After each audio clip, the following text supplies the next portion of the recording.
जब आप मुसलमान थी और अब आप सनातनी हैं, आपने इस्लाम रिलीजन को भी देखा और आप सनातन धर्म को फॉलो कर रही हैं। दोनों में आपको कहाँ पर अपने आप को ज़्यादा रिलैक्स महसूस हुआ, ज़्यादा सेफ महसूस हुआ?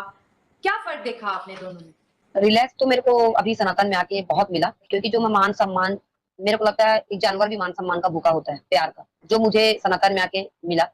हरे राम राम राम हरे हरे, हरे कृष्णा कृष्ण कृष्ण हरे हरे। एक नॉर्मल सनातनी से आप पूछिएगा कि महिलाओं का मर्तबा आपके नजर में क्या है, तो वो आपको पता है क्या जवाब देगा कि भाई हमने तो बचपन से पढ़ा है, 9 रूप दुर्गा के, 9 स्ट्रेंथ दुर्गा के, 9 करिश्मा दुर्गा का, और हर देवियों के पास एक अलग स्ट्रेंथ है। I think the most, deprived or suppressed woman is an Islami woman. चाहे आप मानो ना मानो, क्योंकि मैंने देख चुकी हूँ, वो कहीं जा नहीं सकती, उसको महरम हमेशा चाहिए। Why can't a woman be free? Why can't she go out? Why can't she speak? वो ही कहे जो हस्बैंड कहेगा, या वो ही कहे जो माशरा कहेगा, ऐसा नहीं होता। कुरान और इतिहास गवाह है कि ये मुसलमान मर्दों ने कभी भी औरतों को इज्जत दी ही नहीं है। इनके हिसाब से इनका जो फैब्रिकेट, इनका जो झुट्टा लुच्चा हदीस बना हुआ है, उस हदीस के हिसाब से तो मुसलमान औरतें कभी मुकम्मल पाक भी नहीं होती हैं। How to be with their wife, how to raise their children, and how to respect women. Respect women, that is very important. तो ये सनातन में मैंने देखा है, मैंने सीखा है, और मैं हमेशा कहती हूँ कि जो सनातन में मैंने पाया, वो मैंने बहुत सारी जगह मैंने ढूंढा, वो कहीं नहीं मिला। जी। कोई भी औरत, अनम आप हो या मैं हूँ, आप पाकिस्तान से हैं, मैं हिंदुस्तान से हूँ, पर हम दोनों मुसलमान हैं।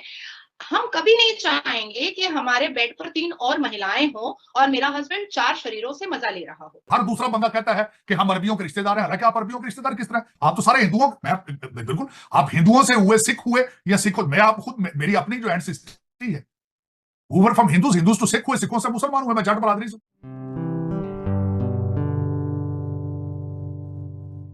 नमस्ते दोस्तों, जय हिंद। निक न्यूज़ बर्नर की रिएक्शन वीडियो में आप सभी का स्वागत है। दोस्तों, आपने शुरुआत की वीडियो में देख ही लिया है कि हम किस टॉपिक पर बात करने वाले हैं। दोस्तों, सनातन धर्म दुनिया में बहुत ही ज़्यादा प्रचलित है।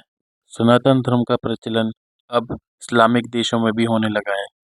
कैसे दोस्तों, मुस्लिम लड़कियां भी सनातन धर्म अपना रही हैं, क्योंकि सनातन धर्म में लड़की को देवी माना गया है और सनातन धर्म में लड़कियों को पूरी आज़ादी होती है, उन पर कोई रोक टोक नहीं होती है।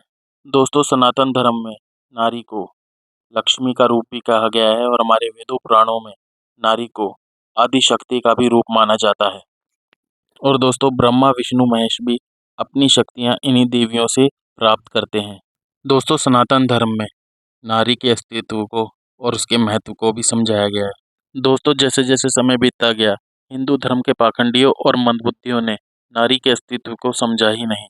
और दोस्तों, हमारे वेदों और पुराणों में कहा गया है कि जहाँ नारी की पूजा होती है, वहाँ शक्ति का वास होता है, और बिना शक्ति के ब्रह्मांड का कोई महत्व ही नहीं है। ये ब्रह्मांड ही शक्ति से चलता है और शक्ति ही नारी है।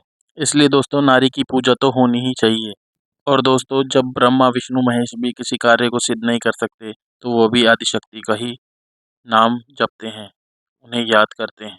तो दोस्तों, देर न करते हुए चलते हैं आगे की वीडियो की तरफ और देखते हैं पाकिस्तानी रिएक्शन। धन्यवाद। एक नॉर्मल सनातनी से आप पूछिएगा कि महिलाओं का मर्तबा आपके नजर में क्या है, तो वो आपको पता है क्या जवाब देगा कि भाई हमने तो बचपन से पढ़ा है, 9 रूप दुर्गा के, 9 स्ट्रेंथ दुर्गा के, 9 करिश्मा दुर्गा का, और हर देवियों के पास एक अलग स्ट्रेंथ है।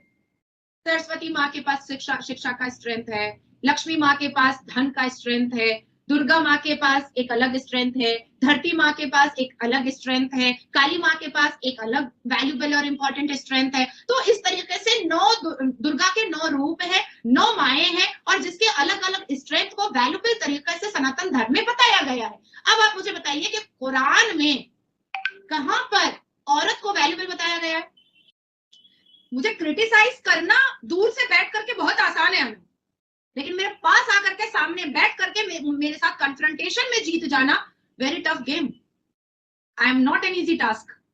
तो अब आप मुझे बताइए, आप इस्लामिक देश में हैं अनम, आपने कुरान पढ़ा है, आपने जिन्ना का बनाया हुआ 1937 का शरिया लॉ पढ़ा है, आपने हदीस पढ़ी है, आपने हर वो चीजें पढ़ी है, बचपन से पढ़ी है, क्योंकि आपके इस्लामिक देश पाकिस्तान में बचपन से आप लोगों को दीनी तालीम दी जाती है। आपके यहाँ मदरसों में बच्चों को बचपन से जिहाद की बातें बताई जाती हैं। अगर आपको मेरी बातों पे यकीन नहीं है तो मैं आपको वो क्लिपिंग्स दिखा सकती हूँ जो मदरसे के बच्चे कह रहे हैं कि आप लोगों के दिमाग में ये भरा जाता है कि हिंदू काफिर है।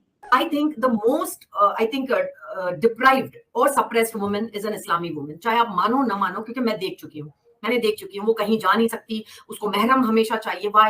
Why can't a woman be free? Why can't she go out? Why can't she speak? वो ही कहे जो हस्बैंड कहेगा या वो ही कहे जो माशरा कहेगा, ऐसा नहीं होता है. आज आप सारी दुनिया में देखो, why are people revolting? Iran में ऐसा क्यों हो रहा है? हर जगह आप देखो कि कहीं ना कहीं एक हद होती है, एक हद तक ही इंसान बर्दाश्त कर सकता है.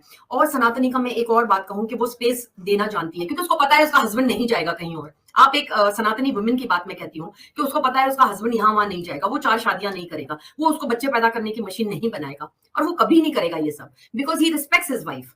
ओके, ही रिस्पेक्ट्स, क्योंकि उसके बुक्स में दिया गया है that you have to respect your wife. अब ये बात और है कि वो अगर जाकर उसको मारता है या कुछ है, दैट इज हिज अपब्रिंगिंग, और मे बी कि वो मतलब इतना नहीं जानता है, इतना पढ़ा लिखा एजुकेटेड नहीं है, लेकिन ज्यादा 100% में से मैं कहती हूँ 90% know how to be with their wife, how to raise their childrens and how to respect women. Respect women, that is very important. तो ये सनातन में मैंने देखा है, मैंने सीखा है, और मैं हमेशा कहती हूँ कि जो सनातन में मैंने पाया वो मैंने बहुत सारी जगह मैंने ढूंढा, वो कहीं नहीं मिला. जी, कुरान और इतिहास गवाह है कि ये मुसलमान मर्दों ने कभी भी औरतों को इज्जत दी ही नहीं है. इनके हिसाब से इनका जो फैब्रिकेट, इनका जो झुट्टा लुच्चा हदीस बना हुआ है, उस हदीस के हिसाब से तो मुसलमान औरतें कभी मुकम्मल पाक भी नहीं होती हैं. क्यों नहीं होती हैं? क्योंकि हमको पीरियड्स होता है, तो ये पीरियड्स तो थोड़ी हमने तोहफे में ले लिया है ना, हमने नॉक थोड़ी किया था कि हेलो हेलो हमको पीरियड्स दे दीजिए.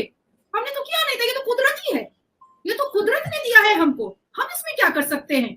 लेकिन ये कहते हैं कि भाई औरतों पर ना काफी शरायत है. मेरे साथ डिबेट में हो चुका है, औरतों पे ना काफी शरायत है, उनको नहाना पड़ता है, उनको वजू करना पड़ता है, उनको पाक होना पड़ता है, उनको सर ढकना पड़ता है. मैंने कहा सेम शरायत मर्दों पे, उनको भी नहाना पड़ेगा, उनको भी पाक होना पड़ेगा, उनको भी सर ढकना पड़ेगा. और कुरान कहता है जेंडर इक्वालिटी के बारे में, तो आप आए कहां से जेंडर इनइक्वालिटी के बारे में? फटाक करके उसने कहा ये तो आरएसएस की दलाल है. मैंने कहा क्यों, आपने बिस्तर पर देखा था क्या? आपने देखा था अपनी नजरों से? तो चुप हो गया.